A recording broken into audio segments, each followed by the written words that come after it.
सहना भवतु सहनौ भुनक्तु सह वीर्यं करवावहै तेजस्विनावधीतमस्तु मा विद्विषावहै। ॐ शान्ति शान्ति शान्तिः। शङ्करं शङ्कराचार्यं केशवं बादरायणं सूत्रभाष्यकृतौ वन्दे भगवन्तौ पुनः पुनः। ईश्वरो गुरुरात्मेति मूर्तिभेदविभागिने व्योमवद्व्याप्तदेहाय दक्षिणामूर्तये नमः। ॐ पार्थाय प्रतिबोधितां भगवता नारायणेन स्वयं व्यासेन ग्रथितां पुराणमुनिना मध्ये महाभारतम् अद्वैतामृतवर्षिणीं भगवतीम् अष्टादशाध्यायिनीम् अम्ब त्वामनुसन्दधामि भगवद्गीते भगवद्वेषिणीम्। यं ब्रह्मा वरुणेन्द्ररुद्रमरुतः स्तुवन्ति दिव्यैस्तवैः वेदैः साङ्गपदक्रमोपनिषदैः गायन्ति यं सामगाः।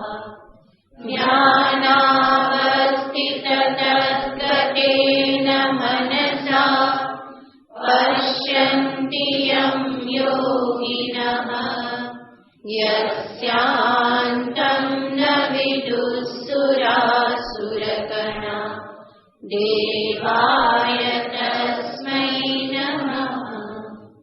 यस्यान्तं न विदुःसुरासुरगणा देवाय तस्मै नमः। 21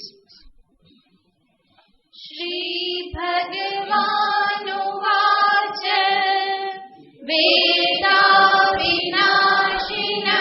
नित्यं येनमजमव्ययं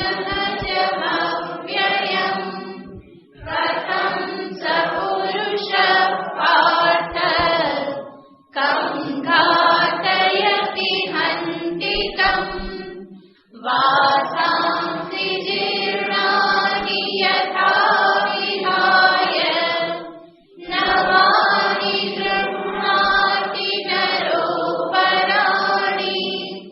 तथा शरीराणि विहाय जीर्णानि अन्यानि संयाति नवानि देहि नैनं छिन्दन्ति शस्त्राणि नैनं दहति पावकः न चैनं क्लेदयन्त्यापो न शोषयति मारुतः अच्छेद्योऽयमदाह्योऽयम् अक्लेद्यो शोष्य एव च नित्यः सर्वगतस्थाणुः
આ છેલ્લા શ્લોકમાં ભગવાન શ્રી કૃષ્ણચંદ્ર અર્જુનને શોક અને મોહમાંથી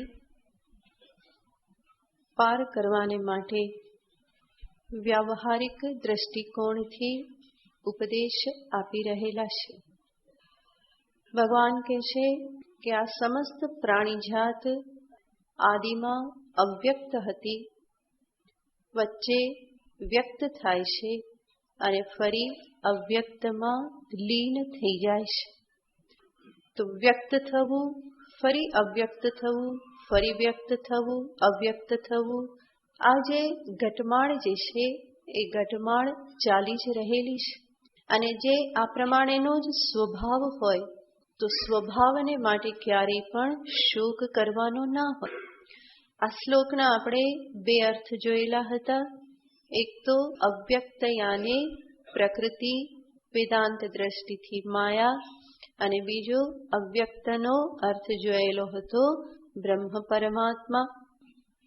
આનો ત્રીજો પણ અર્થ એક કરવામાં આવે છે, જ્યાં પણ અર્થ અવ્યક્ત શબ્દનો અર્થ થાય છે બ્રહ્મ પરમાત્મા જ, પરંતુ એને થોડી અલગ દ્રષ્ટિથી જોવામાં આવે છે.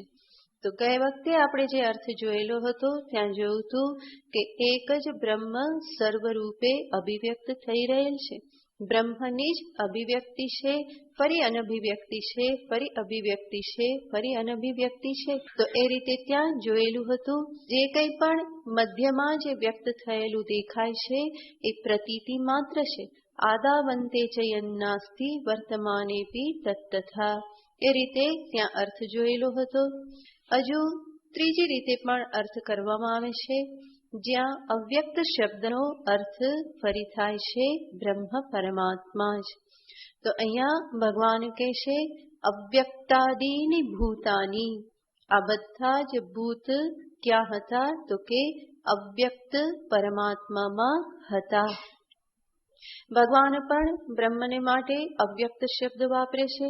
હમણાં જ તમે શ્લોક બોલ્યો અવ્યક્તોયમ ચિંત્યોયમ અવિકાર્યોયમ ઉચ્યતે. તો પરમાત્માનું સ્વરૂપ અવ્યક્ત સ્વરૂપ છે. આગળ 12મા અધ્યાયમાં પણ ભગવાન કહે છે યે ત્વક્ષરમ નિર્દેશ્યમ અવ્યક્તમ પર્યુપાસતે. અવ્યક્ત નિર્ગુણ બ્રહ્મને અવ્યક્ત શબ્દથી 12મા અધ્યાયમાં પણ ભગવાને કહેલ છે. તો એ અવ્યક્તને અહીંયા ભગવાન કહે છે અવ્યક્તાદિની ભૂતાની, આ બધા જ ભૂત પ્રાણી જગત ક્યાં હતું તો કે અવ્યક્તમાં હતું. ફરી મધ્યમાં એ વ્યક્ત થાય છે અને અંતમાં ફરી પાછું એ બ્રહ્મમાં જ અવ્યક્તમાં જ લીન થઈ જાય છે. તો ઉપનિષદ સ્વયં બતાવે છે કે આ જે અવ્યક્ત પરમાત્મા જે છે એ જ સર્વ જીવનું વાસ્તવિક સ્વરૂપ છે.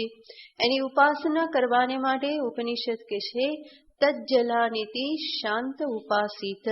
તમે બધાએ વાક્ય સાંભળ્યું છે સર્વમ ખલુ ઇદમ બ્રહ્મ. એની આગળનું વાક્ય છે ઉપનિષદમાં તજ્જલાન ઇતિ શાંત ઉપાસિત. આ જે સર્વમ ખલુ ઇદમ બ્રહ્મ, આ બધું જ બ્રહ્મ જે છે એ જેને બ્રહ્મ રૂપે કહેવામાં આવ્યું એની ઉપાસના કેવી રીતે કરવાની? તજ્જલાન, તજ્જલાન ઇતિ ઉપાસિત.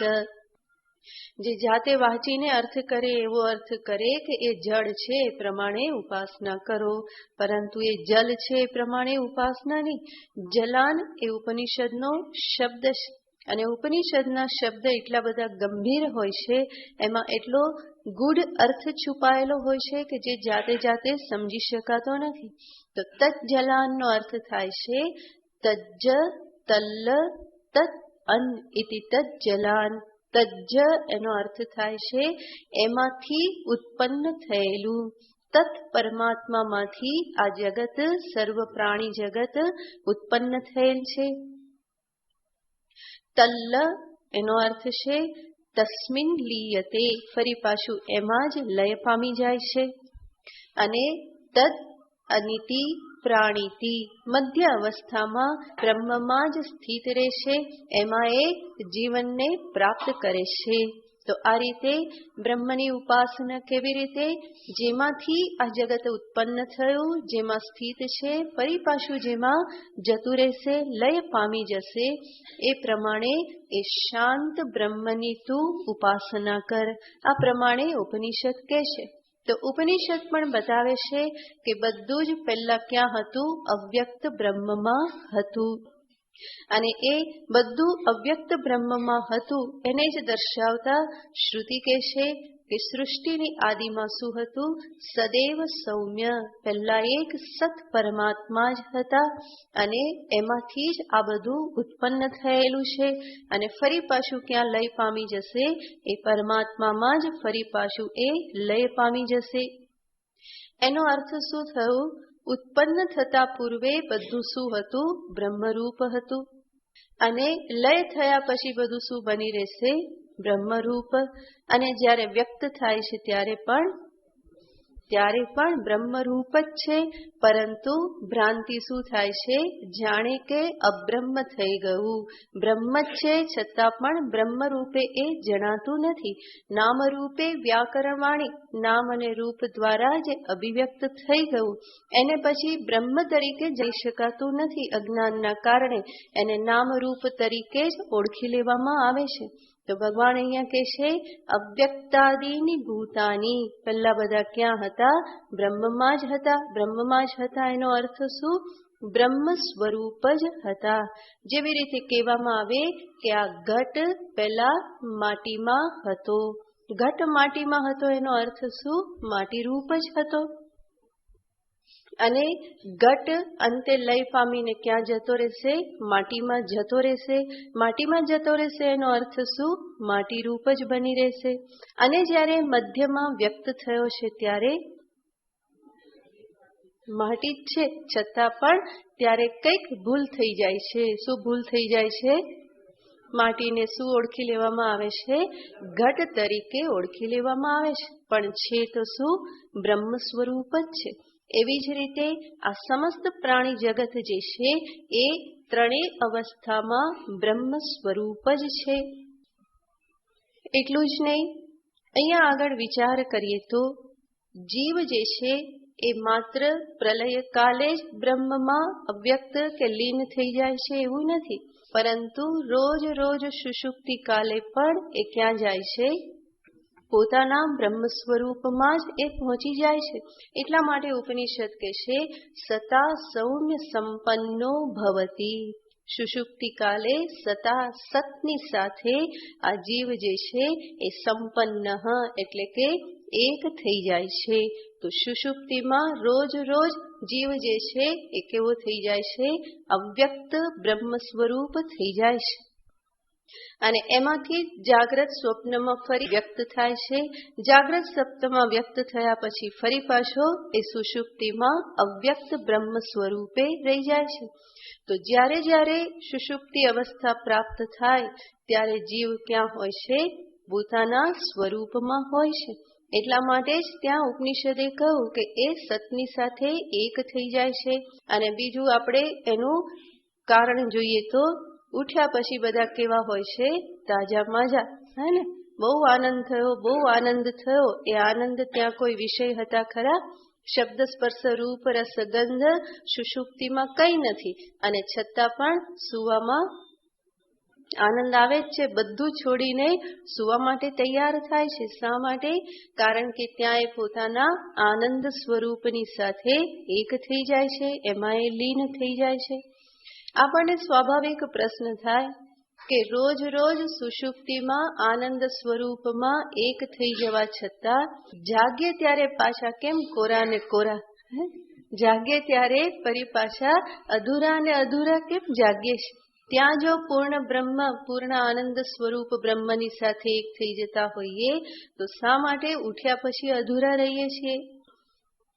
એટલા માટે અધૂરા રહીએ છીએ કે સુષુપ્તિમાં બ્રહ્મ સ્વરૂપની સાથે એક થતા હોવા છતાં પણ ત્યાં અજ્ઞાનનું આવરણ રહેલું છે. જો એ ના હોત ને સુષુપ્તિ માત્રથી કામ થઈ જતું હોત તો તમે અહીંયા થોડા આવત. તો એ સુષુપ્તિ માત્રથી કામ થતું નથી. જેવી રીતે દ્રષ્ટાંતથી જોઈએ કે એક ઘડો હોય, ઘડાની અંદર પાણી ભરેલું હોય અને ત્યાર પછી એ ઘટને ફરી પાછો પેક કરી દેવામાં આવે, ઉપર ઢાંકણું ઢાંકી દેવામાં આવે અને એવા ઘડાને સમુદ્રની અંદર ઉતારવામાં આવે કે નદીમાં કે તળાવમાં ઉતારવામાં આવે. રાત્રે ઉતાર્યો અને બીજે દિવસે ફરી પાછો એને ખેંચો ત્યારે કેટલું પાણી આવશે? જેટલું અંદર હતું એટલું ને એટલું જ. અડધો ઘડો ભર્યો હશે તો કેટલું અંદરથી નીકળશે? શા માટે એવું થશે? કારણ કે એના ઉપર શું છે? આવરણ છે. એક આવરણના કારણે જે તળાવમાં કે કૂવામાં જે જલ હતું એની સાથે એકાકારતા થઈ શકી નહીં, પરંતુ એ ઘટ પાછો આવ્યો તો કેવો આવ્યો? અધૂરો ને અધૂરો જ આવ્યો. જરૂર એમાં આનંદ તો આવે, ડૂબવામાં શું થયું? આનંદ તો આવે જ છે. એટલા માટે જ જે જલ જે છે એટલામાં ઘટ હોય ત્યારે આપણે ખેંચીએ તો એ કેવો લાગે છે? એકદમ હળવો લાગે છે, એનું વજન લાગતું નથી. શા માટે? કારણ કે એની અંદર છે તો ફેર તો પડે છે. પરંતુ જેવો બહાર આવ્યો તો તરત જ કેવો થઈ જાય છે? ભારે થઈ જાય છે. અંદર એ ભાર લાગતો નથી, એકદમ હળવો છે. એટલા માટે જીવ પણ સુષુપ્તિમાં કેવો હોય છે? સાવ હળવું હોય છે.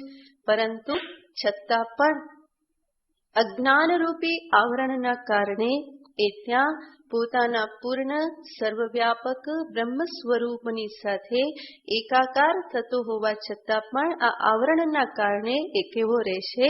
અધૂરો ને અધૂરો રહેશે. જરૂર ત્યાં આનંદ પ્રાપ્ત થાય છે, એ ત્યાં એકદમ હળવો ફૂલ થઈ જાય છે, પણ છતાં પણ એ જે આવરણ જે છે એના કારણે પૂરેપૂરું એમાં એકાકારતા થતી નથી. એટલું જ નહીં, જ્યારે વિચાર કરીએ તો ખ્યાલ આવે કે મારા આ સ્વરૂપની ઉપર 3 આવરણ છે: સ્થૂલ શરીર, સૂક્ષ્મ શરીર અને કારણ શરીર, અજ્ઞાન. જાગ્રત અવસ્થામાં પણ વાસ્તવમાં જીવ એ બ્રહ્મ સ્વરૂપ જ છે. એટલે જ આપણે અનેક વખત જોયેલું છે કે હું જાણું કે ન જાણું, હું કોણ છું? બ્રહ્મ સ્વરૂપ જ છે. મારા જાણવા ન જાણવાથી હું બ્રહ્મરૂપ મટી જતો નથી. જેવી રીતે કર્ણ એ રાધા પુત્ર જ્યારે થયો એને રાધે રાધે કહેતા હતા ત્યારે પણ એ કૌંતેય મટી નહોતો ગયો, એ કૌંતેય જ હતો. એવી જ રીતે અજ્ઞાનના કારણે હું પોતાને જીવ માનું છું ત્યારે પણ હું કોણ છું? બ્રહ્મ સ્વરૂપ જ છું. છતાં પણ આ આવરણના કારણે મને એનું ભાન થતું નથી. જે જાગ્રત અવસ્થા જે છે એમાં કારણ શરીર, સૂક્ષ્મ શરીર અને આ સ્થૂલ શરીર, આ 3 રહેલા છે. છતાં પણ જાગ્રત અવસ્થામાં આ સ્થૂલ શરીરનું પ્રાધાન્ય છે અને એટલા માટે જીવ જાગ્રત અવસ્થામાં પોતાનો સમય જે છે એ મોટા ભાગે શેમાં વ્યતીત કરે છે? આ સ્થૂલ દેહમાં અહંભાવ કરી અને મોટા ભાગનો સમય વ્યતીત કરે છે. ખાવું, પીવું, બેસવું, ઉઠવું આ બધું શેના સ્તર પર થઈ જાય છે? સ્થૂલ શરીર ઉપર. ફરીને અહમ ક્યાં આવીને અટકી જાય છે? સ્થૂલ દેહ ઉપર અહમ આવી અને અટકી જાય છે. અને જે સ્થૂળમાં જ અટકી ગયો તો એ આગળ તો ક્યાં વધવાનો? તો જાગ્રત અવસ્થામાં આ સ્થૂલ શરીરનું આવરણ જે છે એ બહુ જ પ્રબલ આવરણ હોય છે અને બીજા 2 તો છે જ. તો એના પરિણામે જાગ્રત અવસ્થામાં અવ્યક્ત બ્રહ્મ સ્વરૂપ તરફ એની દ્રષ્ટિ જતી નથી. સ્વપ્ન અવસ્થામાં જે સ્વપ્ન દેખાઈ રહેલું છે સૂક્ષ્મ શરીરના પ્રાધાન્યથી એ સ્વપ્ન જોવામાં અટવાઈ જાય છે.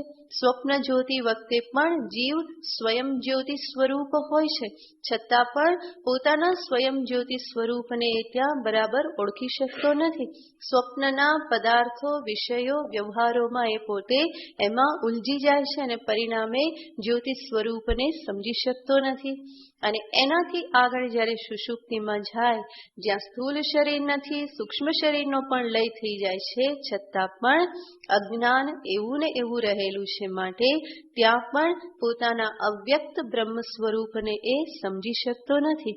આ દ્રષ્ટિએ જોઈએ તો સુષુપ્તિ જે છે એ આપણું મૂળ ઘર છે, ઘરનું ઘર છે અને એમાંથી મનુષ્ય સુષુપ્તિમાંથી સ્વપ્નમાં આવે છે, જાગ્રતમાં આવે છે, અને સ્વપ્ન જાગ્રતમાં થોડું હરી ફરી અને ફરી પાછો ક્યાં પહોંચી જાય છે? પોતાના ઘરે પહોંચી જાય છે. તો જે સુષુપ્તિ જે છે એ સ્વરૂપથી ત્યાં એ એકદમ નજીક છે. તો એ જ પોતાનું ઘર છે. ત્યાંથી હરી ફરીને ક્યાં આવે છે? બહાર આવે છે. જેવી રીતે પોતાના ઘરમાંથી મનુષ્ય બહાર જાય, સવારે ને સાંજ પડે ફરી પાછો ક્યાં આવી જાય છે? પોતાના ઘરમાં આવી જાય છે. એવી જ રીતે જીવ આ જાગ્રત અને સ્વપ્નની નગરીમાં ફરી બધા વ્યવહારો કરી અને ફરી પાછો ક્યાં આવી જાય છે? સુષુપ્તિમાં પોતાના ઘરમાં આવી જાય છે. તો એ સુષુપ્તિમાં અવ્યક્ત બ્રહ્મ જે છે એમાં એ રોજ રોજ લીન થાય છે, ફરી પાછો વ્યક્ત થાય છે, ફરી પાછો લીન થાય છે. તો ભગવાન કહે છે અવ્યક્તાદિની ભૂતાની, આ બધા જ ભૂત સુષુપ્તિમાં શું હોય છે? અવ્યક્ત બ્રહ્મ સ્વરૂપ જ હોય છે. ફરી પાછા એ સ્વપ્ન અને જાગ્રતમાં વ્યક્ત થાય છે અને ફરી પાછા ક્યાં જતા રહે છે? અવ્યક્ત નિધનાની, ફરી સુષુપ્તિમાં એ લીન થઈ જાય છે. ભગવાન કહે છે કે અર્જુન, આ ત્રણેય અવસ્થામાં જે જીવ જે છે એ બ્રહ્મ સ્વરૂપ જ છે. અને આ સત્યને તું સમજી લે તો પછી તત્રકા પરિદેવના, પછી ચિંતા કરવા જેવું, શોક કરવા જેવું શું રહે છે? કંઈ બાકી રહેતું નથી. જે કંઈ પણ ભીષ્મ દ્રોણાદિના શરીરને તું જુએ છે એ બધા જ જીવો કેવા છે? તો કે એ અવ્યક્ત છે. ફરી પાછા જાગ્રત સ્વપ્નમાં વ્યક્ત થયા છે અને ફરી સુષુપ્તિમાં કેવા થઈ જાય છે? અવ્યક્ત થઈ જાય છે. તો પેલો પ્રલય તો થાય ત્યારે થાય, પરંતુ રોજ રોજ જીવનો લય ક્યાં થઈ જાય છે? અવ્યક્ત બ્રહ્મમાં એનો લય રોજ રોજ થઈ જાય છે. ભગવાન કહે છે કે આટલું જાણ તો પણ જીવના સ્વરૂપ વિશે તું શોક નહીં કરે. શોક કરવા માટે કોઈ કારણ રહેતું નથી. તત્રકા પરિદેવના, ફરી ફરી ભગવાન આ પ્રમાણે અર્જુનને બતાવે છે. તો આ રીતે આ શ્લોકના 3 અર્થ કરવામાં આવે છે. ભગવાને જ્યારે આ પ્રમાણે ઉપદેશ આપ્યો અર્જુનને, આપણે શરૂઆતમાં જોયું હતું કે પરમ તત્વજ્ઞાન કામ ન લાગ્યું, એટલા માટે ભગવાને પછી અર્જુનને આ વ્યાવહારિક દ્રષ્ટિકોણથી ઉપદેશ આપ્યો કે અર્જુન, જાતસ્ય હિ ધ્રુવો મૃત્યુ ધ્રુવમ જન્મ મૃતસ્ય છે. જન્મે એનું મૃત્યુ અને મૃત્યુ થયો એનો જન્મ, આ બધું તો ચાલ્યા કરે છે. એટલું જ નહીં, ભગવાને કહ્યું તું આ જન્મ અને મૃત્યુની નિરંતર ઘટમાળને તું જો સ્વીકારી લે, એને સ્વભાવ તરીકે સ્વીકારી લે, તો પણ શોક કરવા માટે કોઈ કારણ નથી. તો ભગવાન જે પરમ તત્વજ્ઞાન પ્રદાન કરતા હતા એનાથી નીચે આવી અને ભગવાને કઈ વાત કરી?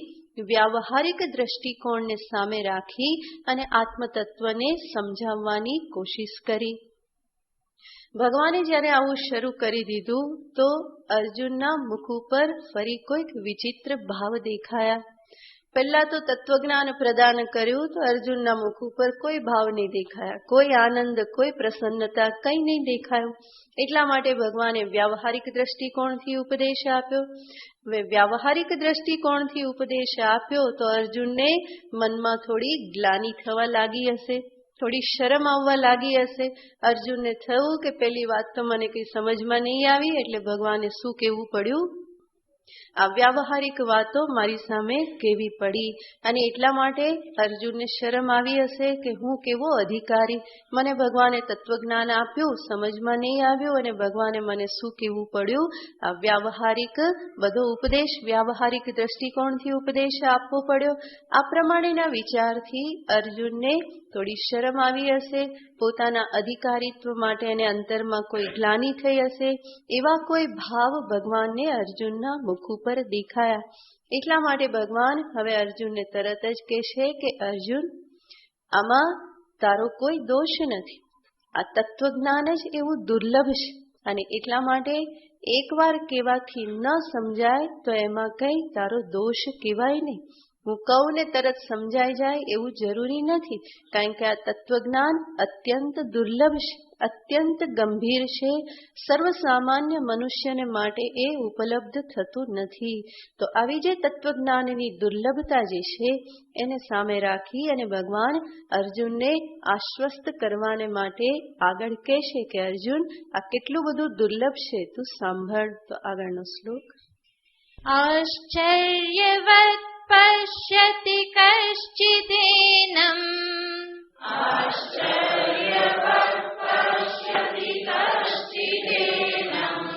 આશ્ચર્યવત વદતિ તથૈવ ચાન્યઃ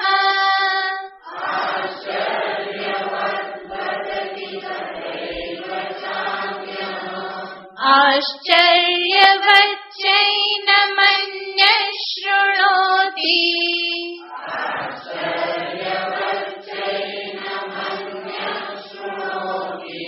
શ્રુત્વાપીનં વેદ ન ચૈવ કશ્ચિત.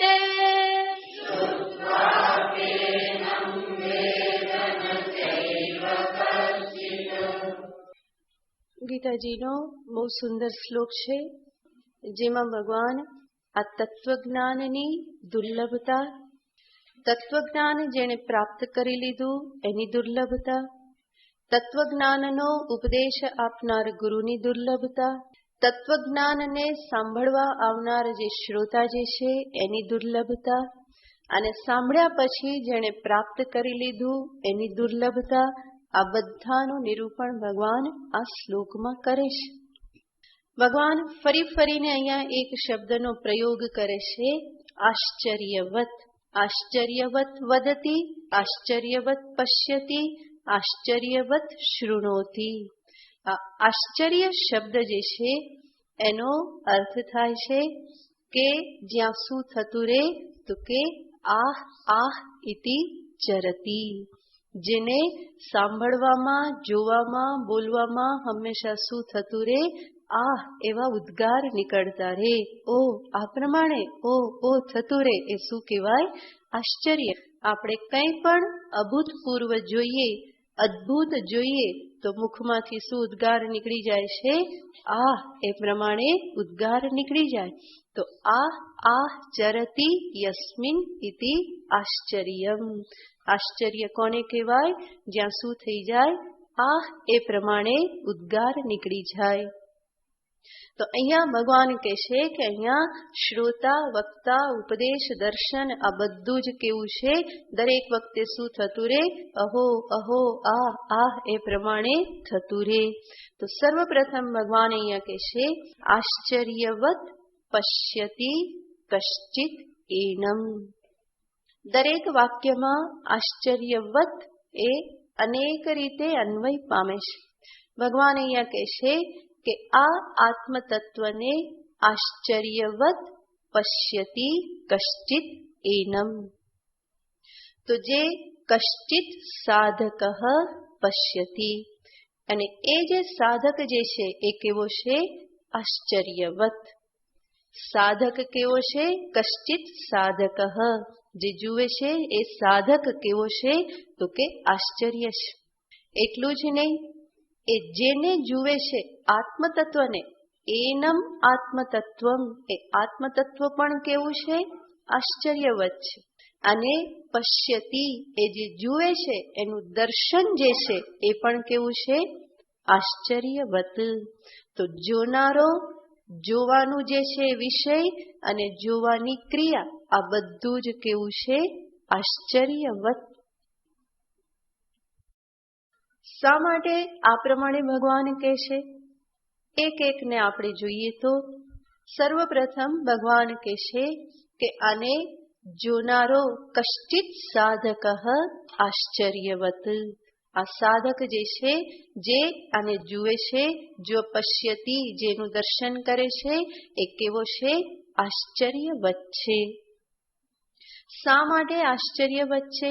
એટલા માટે કે એના દર્શન કરવા માટેની જે લાંબી યાત્રા જે છે એ કોઈક જ પૂરી કરી શકે છે, કોઈક જ શરૂઆત કરી શકે છે, અને શરૂઆત કરનારાઓમાં પણ કોઈક જ અંત સુધી પહોંચી શકે છે. માટે જ ભગવાને કહ્યું, મનુષ્યાણામ સહસ્રેષુ કશ્ચિત યતતિ સિદ્ધયે. હજારો મનુષ્યમાંથી કોઈક જ આની પ્રાપ્તિ માટે પ્રયત્ન કરે છે. અને યતનામપી સિદ્ધાનામ, જે પ્રયત્ન કરનારાઓ જે છે એમાંથી પણ કશ્ચિત મામ વેત્તિ તત્વતઃ, પ્રયત્ન કરનારાઓમાંથી પણ કોઈક જ મને તત્વતઃ જાણે છે. તો પહેલા તો જાણવા માટે પ્રવૃત્ત થનાર જે છે એ પણ કેવો છે? આશ્ચર્ય. કારણ કે હજારોમાંથી કોઈકને જ એવી ઈચ્છા થાય છે આ તત્વને જાણવા માટેની. ઈશ્વરાનુગ્રહાદેવ પુંસામ અદ્વૈત વાસના દ્વિત્રાણામેવ જાયતે મહાભયત્રાણા. આ અદ્વૈત તત્વને સમજવા માટેની વાસના, ઈચ્છા જે છે એ ઈશ્વરના અનુગ્રહથી જ પ્રાપ્ત થાય છે. ઈશ્વરના અનુગ્રહથી અને મહાન પુણ્યના પરિપાકે પ્રાપ્ત થાય છે. અને કેટલાને? તો કે 2-3 જણાને થાય છે. હજારોમાંથી કોઈકને જ થાય છે. અને જેને એ ઈચ્છા થઈ, દુનિયાની દોડ તરફ જે બધા ભાગી રહેલા છે એ ટોળામાંથી કોઈ એક બહાર નીકળે તો એને શું સમજવું જોઈએ? આશ્ચર્ય જ સમજવો જોઈએ. આમ પણ ટોળામાંથી કોઈ એક જુદો નીકળ્યો તો બધાની નજર ક્યાં જશે? એના તરફ જશે. અને બધાને શું થશે? આશ્ચર્ય થશે કે અરે આ કેમ અમને બધાને છોડીને જુદો પડ્યો? તો જે આ સાધક જે છે, જેના મનમાં આવી ઈચ્છા જન્મી, એ કેવો બની રહેશે? આશ્ચર્યવત બની રહેશે. એટલું જ નહીં, ઈચ્છા જન્મ્યા પછી આ યાત્રા આગળ ધપાવતા રહેવું એ પણ એટલી સરળ વસ્તુ નથી. અંતઃકરણના જે ત્રિદોષ જે છે એ 3 દોષને નિર્મૂલ કરી અને જીવન સફળ કરવું એ અત્યંત દુર્લભ વસ્તુ છે. અને 3 દોષ કહેવામાં આવે છે મલ, વિક્ષેપ, આવરણ. મલનો અર્થ છે અશુદ્ધિ. અંતઃકરણમાં જે કંઈ પણ રાગ, દ્વેષાદી, કામ, ક્રોધાદી બધી અશુદ્ધિ જે છે એની નિવૃત્તિ કરવી, અંતઃકરણને સ્વચ્છ કરવું, નિર્મલ કરવું એ પ્રથમ સાધના છે.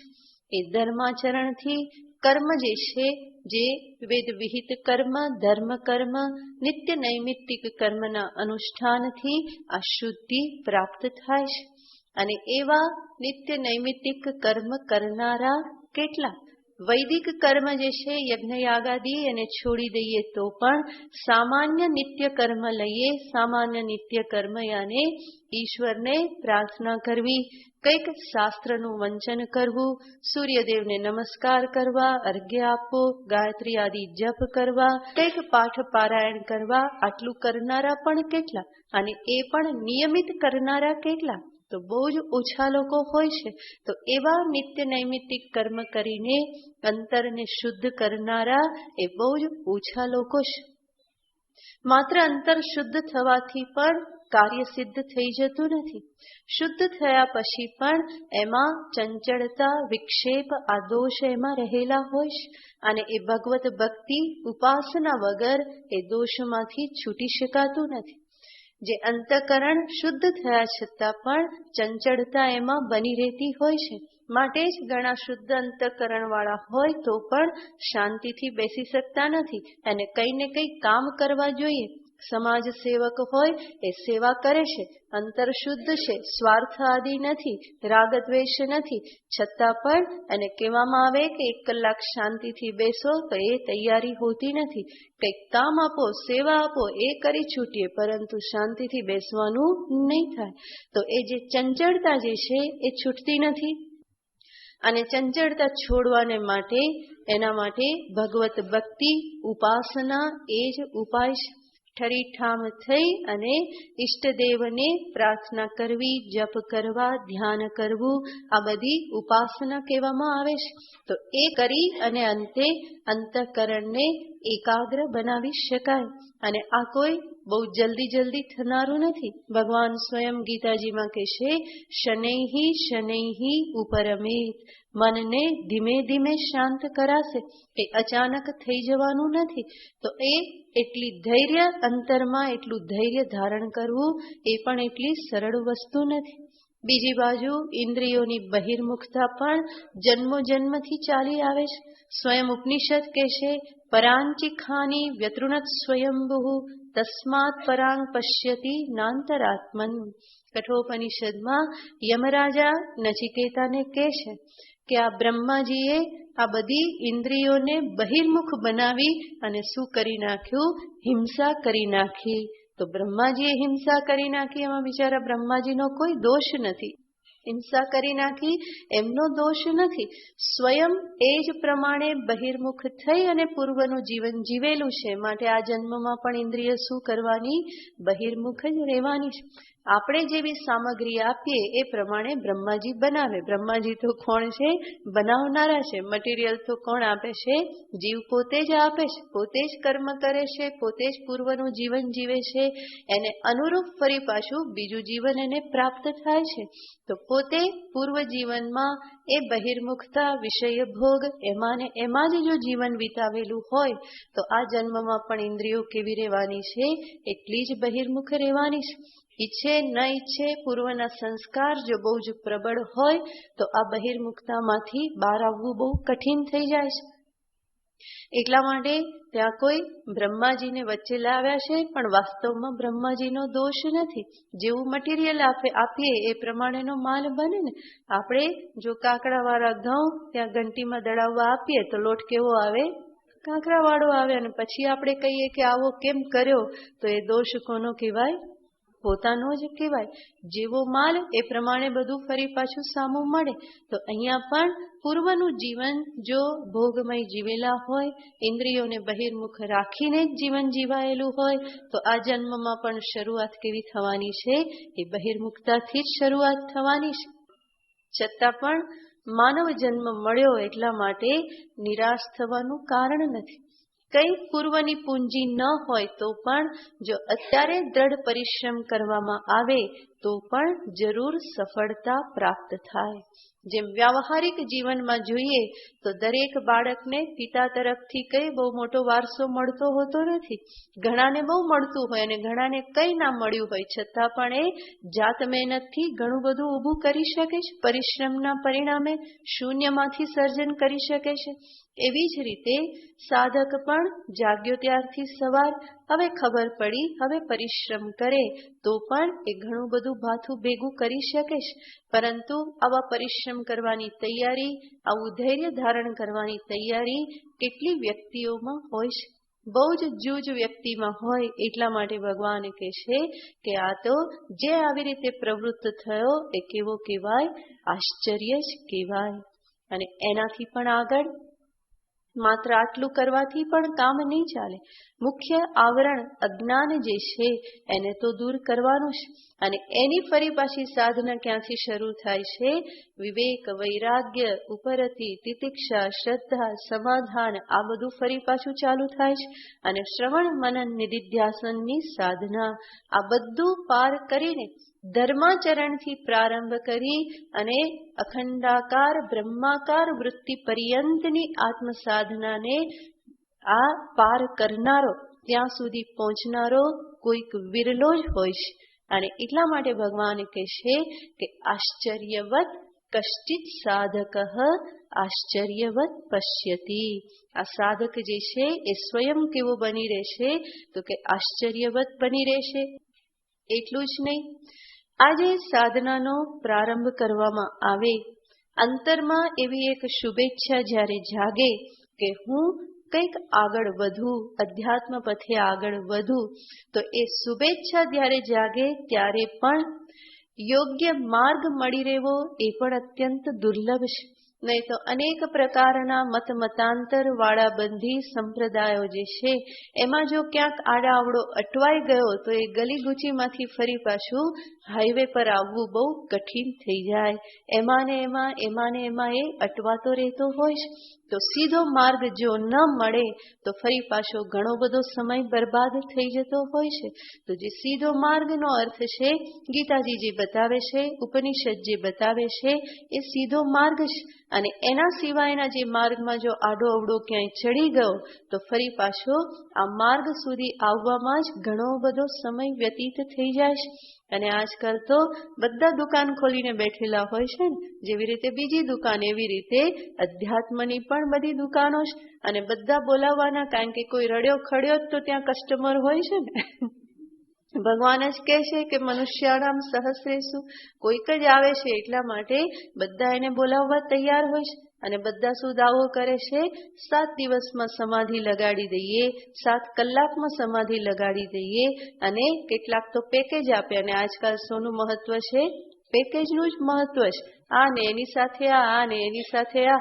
તો એ બધાના પરિણામે સાધક વચ્ચે વચ્ચે ક્યાં અટવાઈ જાય કંઈ ખબર પડતી નથી. અંતરમાં ચમત્કારો માટે તો મહત્વ હોય જ છે. અને ક્યાંક થોડોક કંઈક ચમત્કાર દેખાયો તો બધું છોડીને ક્યાં ભાગે? એને થાય કે અહીંયાથી જ કંઈક મળી જશે. તો આ બધા જે પ્રલોભનો જે છે એમાંથી પણ બચી અને સીધા માર્ગે ટકી રહેવું, પોતાના સિર પર જવાબદારી લઈ અને સાધનામાં આગળ ચાલતા રહેવું એ ઘણું બધું દુર્લભ છે.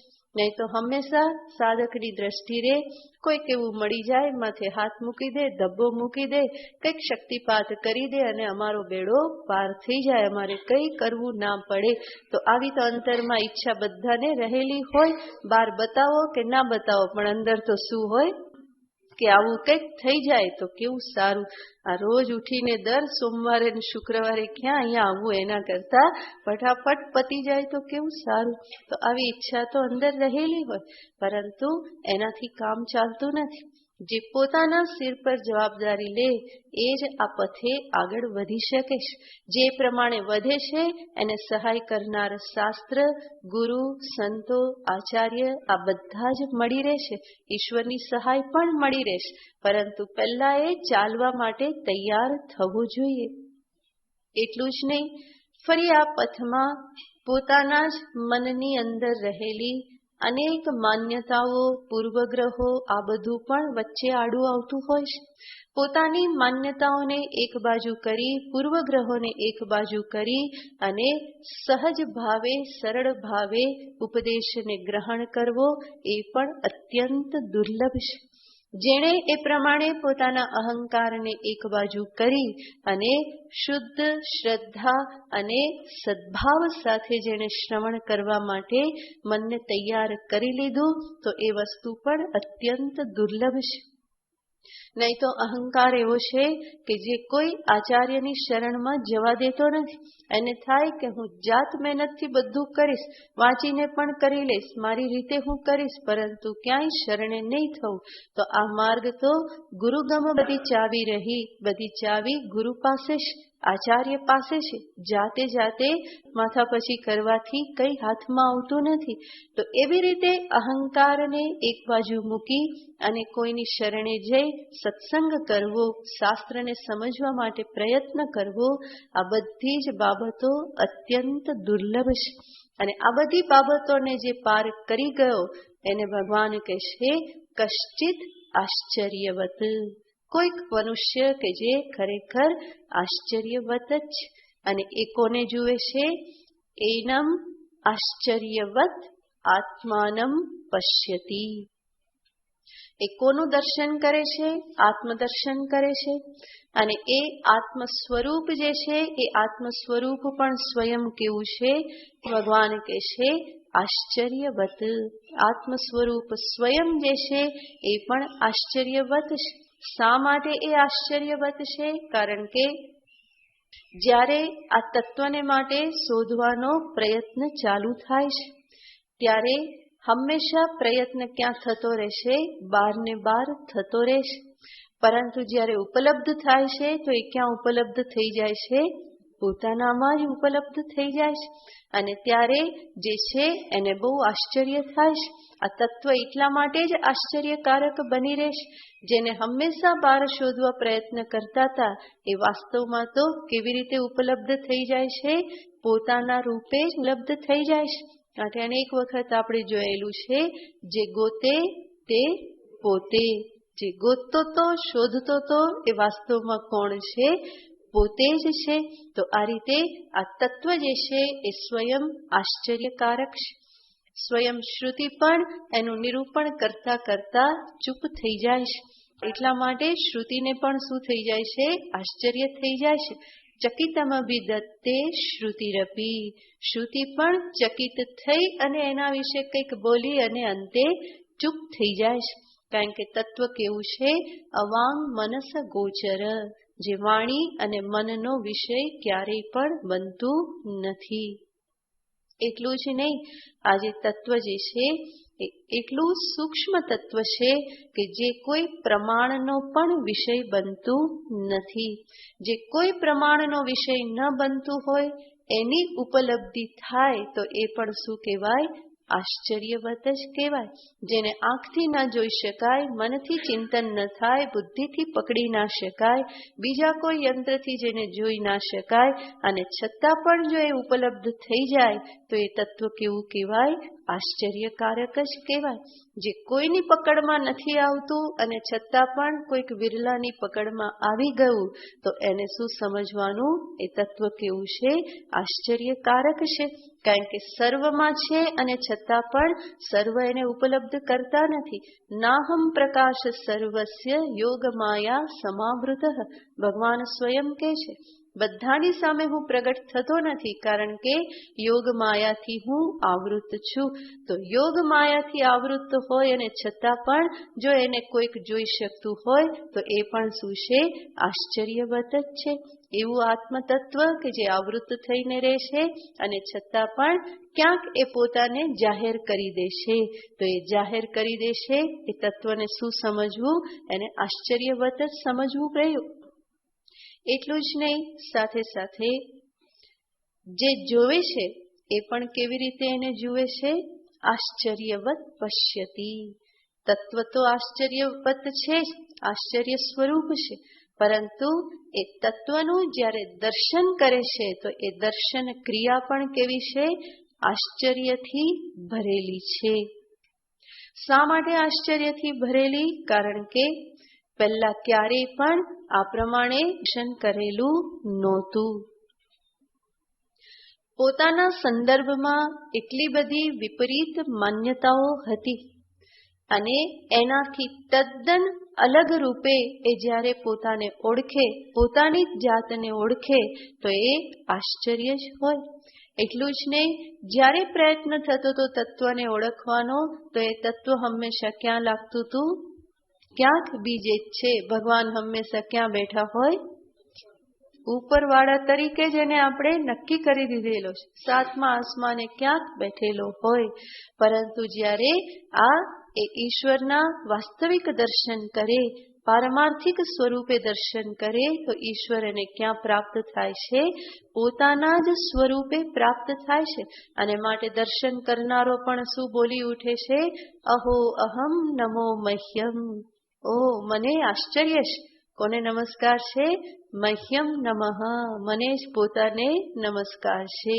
અહો અહમ નમો મહ્યમ, હું ખરેખર આશ્ચર્ય છું. પોતાના જ સ્વરૂપને જોઈ અને એને આશ્ચર્ય થાય છે. અને પછી નમસ્કાર કોને કરે? પોતાને જ નમસ્કાર કરે છે. અહો બ્રહ્મ અહો બ્રહ્મ અહો વયમ અહો વયમ. બ્રહ્મના જ દર્શન કરીને શું કહે છે? અહો અહો. અને પછી કહે છે અહો વયમ અહો વયમ. અમે પણ કેવા છીએ? આશ્ચર્ય રૂપ જ છીએ. બ્રહ્મ આશ્ચર્ય રૂપ છે અને બ્રહ્મથી અભિન્ન એવો જે હું છું એ પણ આશ્ચર્ય રૂપ જ છે. અહો અહમ નમો મહ્યમ નાસ્તિ મત્સમઃ કશ્ચિત. મારા જેવું બીજું કઈ છે નહીં. અહો હું અસંગ છું અને છતાં પણ સમસ્ત બ્રહ્માંડને મારામાં ધારણ કરીને હું રહેલો છું. આ બધી જ વાત કેવી છે? આશ્ચર્યકારક છે. જેવી રીતે કોઈ રણભૂમિમાં રહેતું હોય, જેને એક ટીપા પાણી માટે પણ કેટલી બધી મહેનત કરવી પડતી હોય, એવી વ્યક્તિને જ્યારે કોઈ નદી કિનારે ઊભું રાખી દેવામાં આવે તો એને શું થાય? આશ્ચર્ય થાય. અને એને સમુદ્ર કિનારે લઈ જવામાં આવે તો બોલતી બંધ જ થઈ જાય ને. આશ્ચર્ય આશ્ચર્ય બોલવું પણ ત્યાં સંભવ બને નહીં. આંખો પણ ફાટી જાય, ધડકન પણ ક્ષણ માટે તો અટકી જાય. તો જેણે ક્યારેય એટલું જળ જોયું નથી એ સમુદ્રને જુએ તો કેવી રીતે જોશે? આશ્ચર્યવત પશ્યતિ, એના માટે એ આશ્ચર્ય જ બની રહેશે.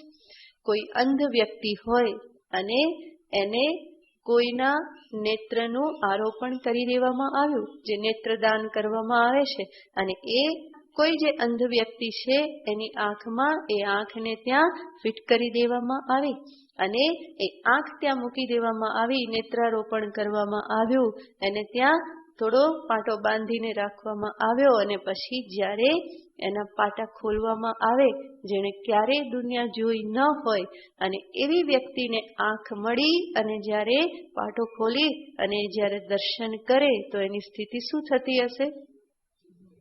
આશ્ચર્યવત પશ્યતિ. કેટલું બધું આશ્ચર્ય થતું હશે આ દુનિયાને જોઈને. તો એનું દર્શન જે છે એ આશ્ચર્યવત બની રહેશે.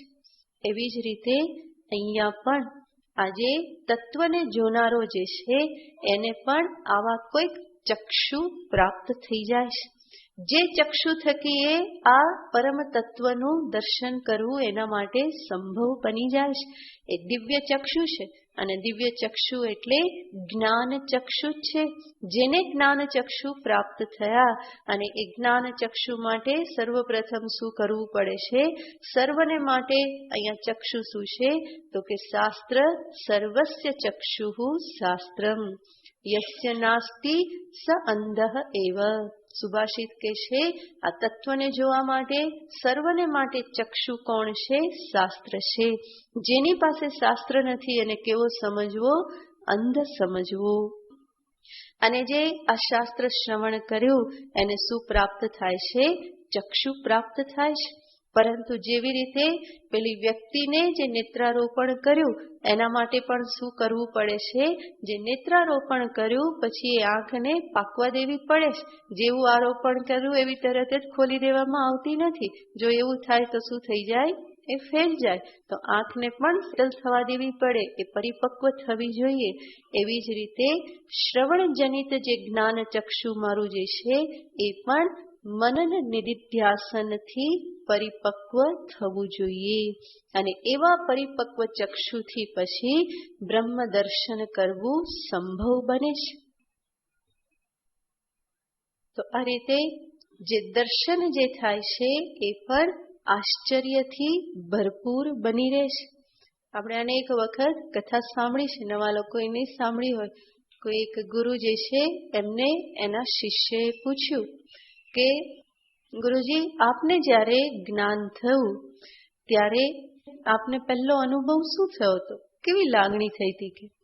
કે એમના ગુરુજી કહે છે, બહુ વિચિત્ર જવાબ આપે છે કે મને જ્યારે જ્ઞાન થયું, જ્યારે સત્ય ઉપલબ્ધ થયું ત્યારે એવી લાગણી થયેલી હતી કે અરે રે, મારા જેવો મૂર્ખો આ દુનિયામાં કોઈ નથી. એટલે કે તમને એવું કેમ થયું કે મારા જેવો મૂર્ખો કોઈ નથી? તો કે તો બીજું શું થાય? કે જો કોઈ ચોર હોય, એ ચોર કોઈ ઘરમાં ચોરી કરવા ગયો અને ક્યાંથી એ ગયો? તો કે પહેલા અગાસી ઉપર ચડ્યો. કેટલી બધી મહેનત કરી અને એ અગાસી ઉપર ચડ્યો અને ત્યાંથી પછી એને દરવાજો ખોલ્યો, ત્યાંથી નીચે આવ્યો, બીજો દરવાજો ખોલ્યો, ત્રીજો દરવાજો ખોલ્યો, પછી કબાટ ખોલ્યો, તિજોરી ખોલી અને પછી એમાંથી જે હાથ લાગ્યું તે લાગ્યું. એ બધું ભેગું કરીને જ્યાં બહાર નીકળ્યું હતો ત્યાં એને શું જોયું? મુખ્ય દરવાજો જ ખુલ્લો હતો. ત્યારે ચોરને શું થાય? અરે રે, કેટલી મહેનત કરી, ક્યાંથી આવી જવાનું હતું? મુખ્ય દરવાજેથી જ આવી શકતો હતો. અને એને શું કર્યું?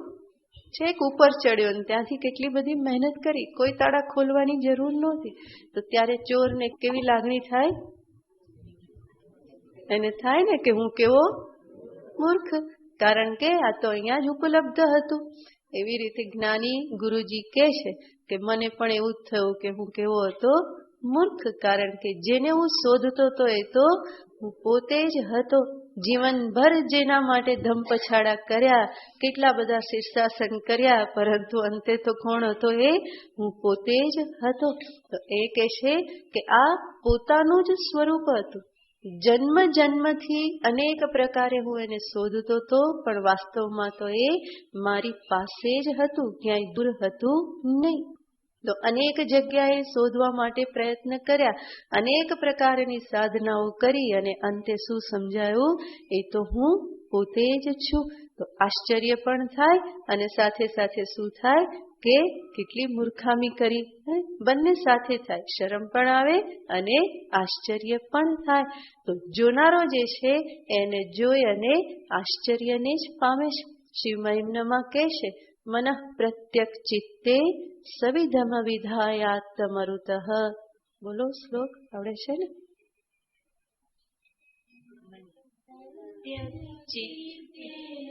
सविधमवधायात्मरुतः प्रहृष्यत्रो माणः प्रमदसलिलोत्सङ्गितर्षः यदालोक्याह्लादम् हृदयैव निमज्यामृतमये ददत्यन्तस्तत्त्वम् किमपि यमिनत्तत् किल भवान्. યદા લોક્યા લોકે, એ જે આહલાદ જે છે, આહલાદમાં મન કેવું થઈ જાય છે તો કે ડૂબકી લગાવતું રહે છે. એ જે આનંદ જે છે, મન પ્રત્યક ચિત્તે સવિધમ વધાયાત્મરુતઃ. આ બધી જે સાધના કરી, મનને પ્રત્યેક તત્વમાં નિષ્ઠ કરવાને માટે શું કર્યું? સવિધમ, બધી વિધિપૂર્વક ધ્યાન, ધારણા, સમાધિ, પ્રાણાયામ આ બધું કરી અને અંતે ક્યાં મનને સ્થાપિત કરેલું છે તો કે આ પ્રત્યેક ચૈતન્ય, પ્રત્યેગાત્મામાં એને સ્થાપિત કર્યું. અને યદા લોક્યા લોકે, એ આહલાદ જે છે, આહલાદ અને આનંદ, જે આત્મ સ્વરૂપનો જે આનંદ છે એમાં નિમજ્જન, મન શું કરે છે? ગોતા લગાવે છે. તો એ જે આનંદ જે છે એ આનંદ કેવો છે? આશ્ચર્ય પમાડનારો છે. જેના માટે હું તલસતો તો એ વાસ્તવમાં સમુદ્ર તો ક્યાં છે? હું પોતે જ છું. હું તો એની અંદર જ ગોતા લગાવનાર છું, નિમજ્જન છું. એટલા માટે જ કબીર કે પાણી મેં મીન પિયાસી, છે તો ક્યાં? પાણીમાં જ છે. અને છતાં પણ એ પોતાને શું સમજે છે? હું પ્યાસી છું, પ્યાસી છું. એવી રીતે આ મહાપુરુષને સમજાઈ જાય છે કે જેને હું શોધતો તો, જેની પ્યાસ હતી, એ વાસ્તવમાં તો એ મહાન જલ સમુદ્ર રૂપ, ચૈતન્ય સમુદ્ર રૂપે તો હું પોતે જ રહેલો છું, મારાથી ક્યાંય દૂર નથી. આ પ્રમાણે ઉપલબ્ધિ થવાના કારણે નિરંતર આશ્ચર્ય આશ્ચર્ય જ થતું રહેશે. જ્યારે પોતાના જીવનના ભૂતકાળ બાજુ દ્રષ્ટિ નાખે તો એને શું થાય છે? આશ્ચર્ય થાય છે. એને થાય કે અહો, ક્યાં હતો અને ક્યાં પહોંચી ગયો. પહેલા કેવી સ્થિતિ હતી, કેટલો ટળવળતો હતો, કેટલો હેરાન થતો હતો, પોતાને સંસારી માનતો હતો, દુઃખી માનતો હતો, જન્મ મરણ વાળો માનતો હતો. અને અત્યારે હું પોતે કોણ, પોતાને કેવી રીતે ઉપલબ્ધ થઈ ગયો? જેના વખાણ શાસ્ત્ર કરે, જેનું નિરૂપણ શાસ્ત્ર કરે, એ વાસ્તવમાં કોણ છે? હું પોતે જ છું. કોઈ તમારી પાસે આવી અને કોઈ વ્યક્તિના ખૂબ વખાણ કરે અને પછી તમે પૂછો કે પણ એ છે કોણ? અને ત્યારે એ કહે કે એ તો તું જ છે. તો શું થાય? આશ્ચર્ય જ થાય. તો બહુ વખાણ કરે, કારણ કે આપણને તો હંમેશા શું લાગે? આપણો તો અહીંયા કઈ ક્લાસ નહીં, હંમેશા એવું જ લાગતું હોય. તો બહુ પ્રશંસા કોઈ કરે અને પછી કહે કે તો તું પોતે જ છે, હું તો તારી જ વાત કરું છું. તો બહુ જ આશ્ચર્ય થાય. તો અહીંયા પણ એવું જ છે. સમસ્ત શાસ્ત્ર જે છે એ કોની વાત કરે છે? મારી જ વાત કરે છે, મારા જ ગુણગાન ગાય છે. સર્વે વેદા યત પદમા મનંતી તપાગુંસી સર્વે. કઠોપનિષદમાં યમરાજા નચિકેતાને કહે છે કે બધા જ વેદ જેનું ગાન કરે છે, જેને સામે રાખીને બધી તપશ્ચર્યાઓ થાય છે, જેને સામે રાખીને બ્રહ્મચર્ય આદિ વ્રતનું પાલન થાય છે, એ પદનો હું તને ઉપદેશ આપીશ. અને એ પદ અંતે કેવી રીતે ઉપલબ્ધ થાય છે? મારા પોતાના જ સ્વરૂપ રૂપે. એ કોણ છે? હું પોતે જ છું. અને આવી રીતે જ્યારે ઉપલબ્ધિ થાય તો આશ્ચર્ય સિવાય સિવાય બીજું શું હોઈ શકે? એનું વર્ણન કરવું એ સંભવ નથી. એટલા માટે કબીર એને ગુંગે કા ગુડ કેશ, કે કોઈ મૂંગો હોય એને ગોળ ખાધો અને પછી કહેવામાં આવે કે કેવો લાગ્યો, તો એ શું વર્ણન કરે? કંઈ વર્ણન કરી શકતો નથી. એટલું જ નહીં, જે મૂંગો નથી, જેની પાસે જીભ છે, આખો દિવસ પટર પટર કરતી હોય, એ પણ વર્ણન કરી શકતો નથી. એને કહેવામાં આવે કે આ ગોળ અને આ જે મધ જે છે, બંનેની મીઠાશમાં શું ભેદ છે? તો શું કે બતાવો, કે ચૂપ થઈ ગયા? ગોળ મીઠાશ, મધની મીઠાશ, આમાં ભેદ શું છે? કે અંદર અંદર બધી ખબર પડે છે, પણ કેવું કેવી રીતે, બરાબર ને? એટલે પછી કેવાય કે તમે ખાઈને જોઈ લેજો ને, તમે ચાખી લેશો એટલે ખબર પડી જશે. તો અહીંયા એવું જ છે, આત્મજ્ઞાન માટે પણ એવું જ છે. બધા બહુ પ્રશ્ન પૂછતા હોય ને કે આત્મજ્ઞાન થાય ત્યારે આમ શું થાય, શું થાય? તો એનો કોઈ જવાબ આપી શકાય નહીં. માટે શું કહેવું પડે? તમને જ્યારે થશે ત્યારે ખબર પડી જશે, પછી પૂછવું નહીં પડે. જેવી રીતે મધને ગોળ ખાવ તો એની મીઠાશનું જ્ઞાન થઈ જશે, પછી પૂછવું નહીં પડે. પૂછશો તો પણ એનો જવાબ પૂર્ણ રીતે મળી શકવાનો નથી. જ્યારે આ સ્થૂલ વસ્તુના અનુભવને શબ્દ દેહ નથી આપી શકાતો, તો જે સૂક્ષ્મ, પરમ સૂક્ષ્માતિ સૂક્ષ્મ એવું જે આત્મ સ્વરૂપ જે છે, એના અનુભવને શબ્દથી કેવી રીતે વ્યક્ત કરી શકાય? અને એટલા માટે એનો અનુભવ કરનાર, એનું દર્શન કરનાર જે છે, કેવું બની રહેશે? આશ્ચર્યવત. એનું દર્શન એના માટે આશ્ચર્યવત જ છે. અને જ્યારે આપણને બહુ આશ્ચર્યકારક વસ્તુ દેખાણી હોય તો આપણે એનું વર્ણન બહુ કરી શકતા નથી. અંતે આપણે શું કહીએ? એ તો તમે જુઓ તો જ ખબર પડે, નજરો નજર જોઈએ તો જ ખબર પડે, બાકી વર્ણન થઈ શકે નહીં.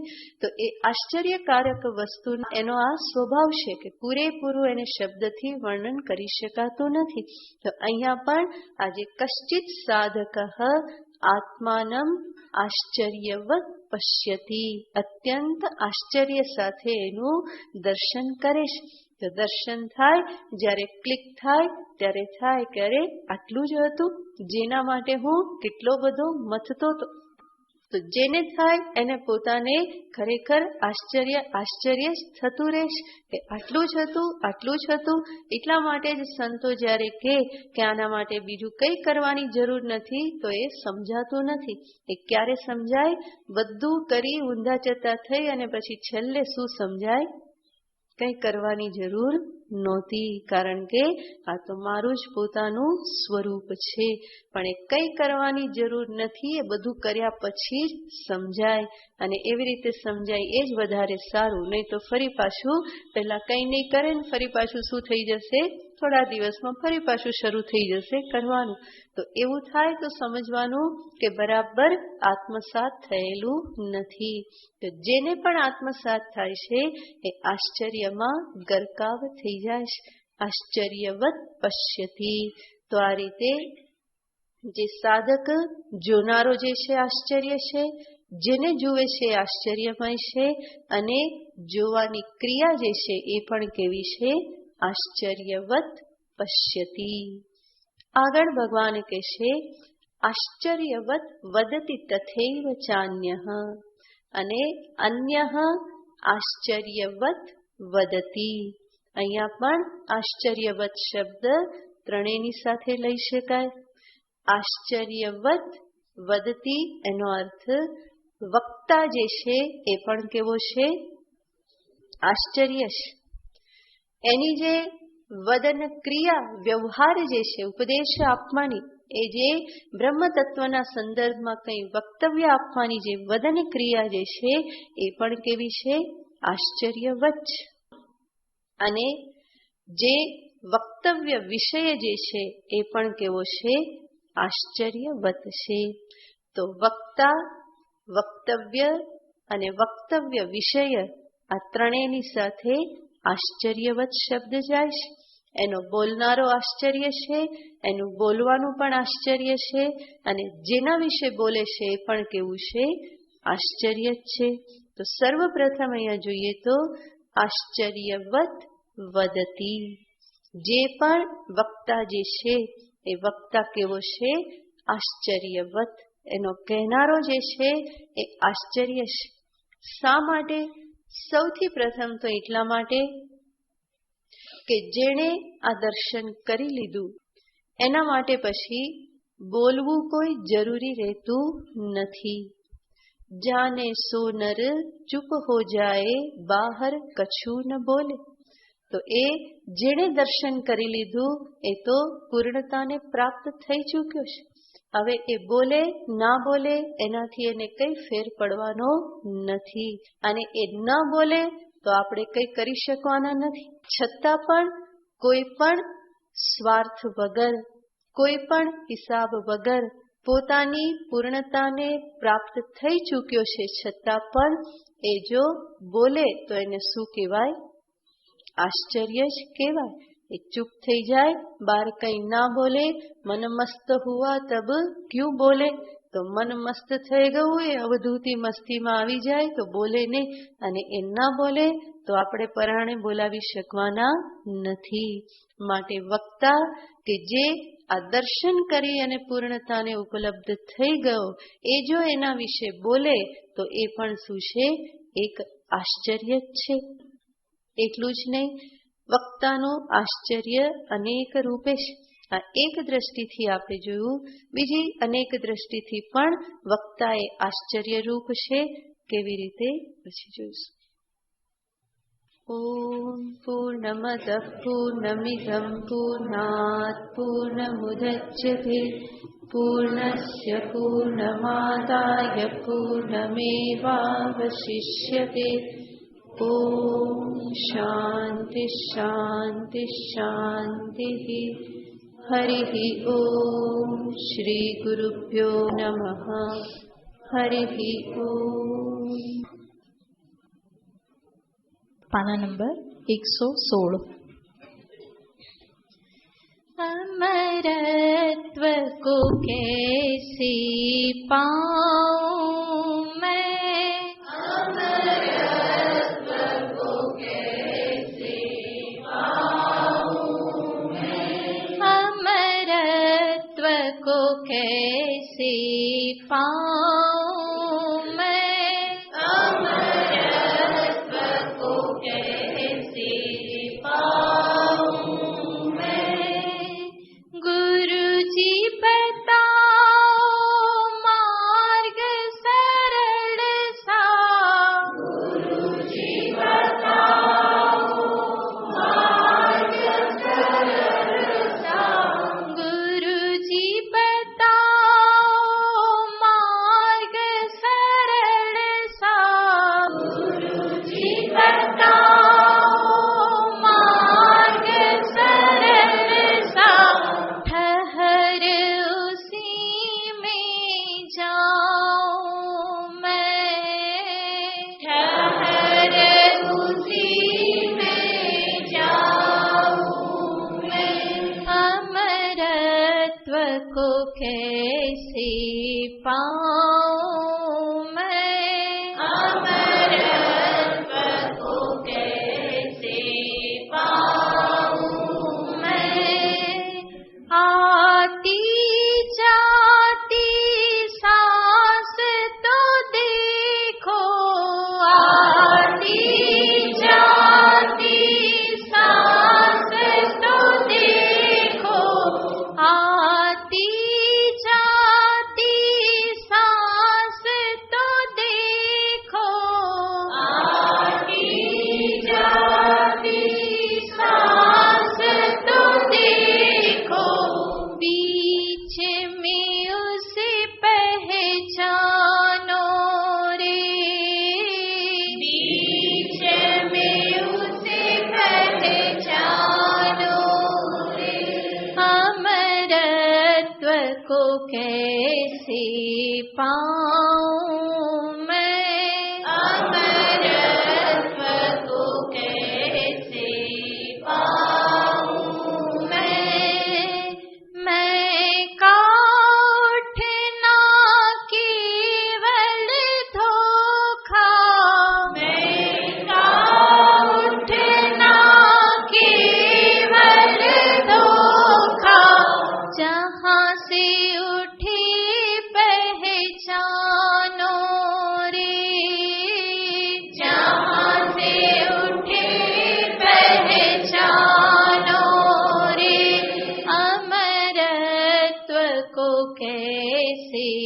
पाऊं मैं, अमरत्व को कैसे पाऊं मैं, या तू रहड़ी या वो रहड़ी, या तू रहड़ी या वो रहड़ी, एक आशीष ही जानो रे, एक आशीष ही जानो रे, अमरत्व को कैसे पाऊं मैं, अमरत्व को कैसे पाऊं मैं, आनंद सम पहचान ही लेना, आनंद सम पहचान ही लेना, मौत से तू तर लेना रे, मौत से तू तर लेना रे, अमरत्व को कैसे पाऊं मैं, अमरत्व को कैसे पाऊं मैं, गुरु जी दिखाया मार्ग सरल सा, गुरु जी दिखाया मार्ग सरल सा, गुरु जी दिखाया मार्ग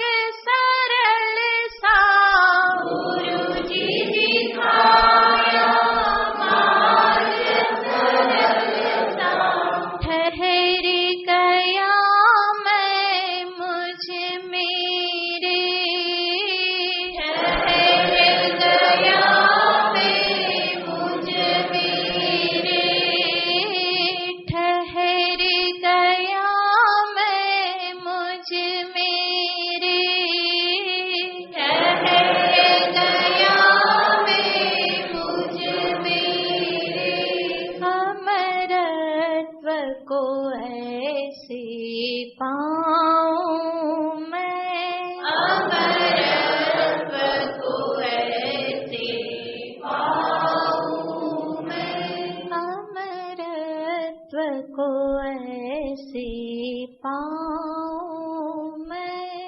अमरत्व को ऐसे पाऊं।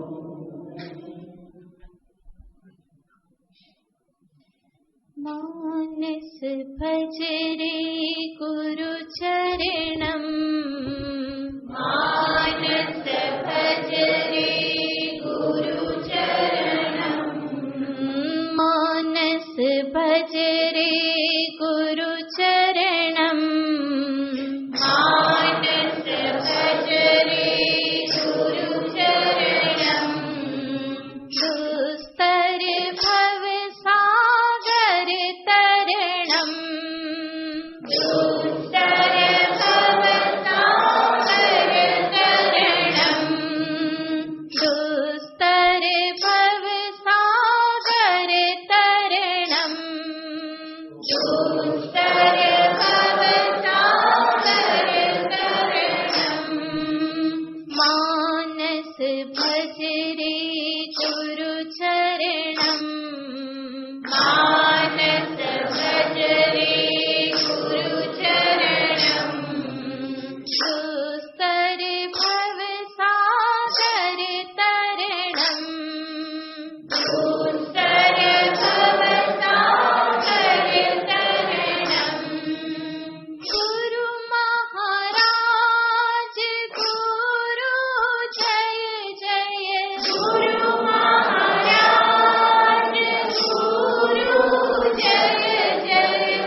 सद्गुरुदेव की जय।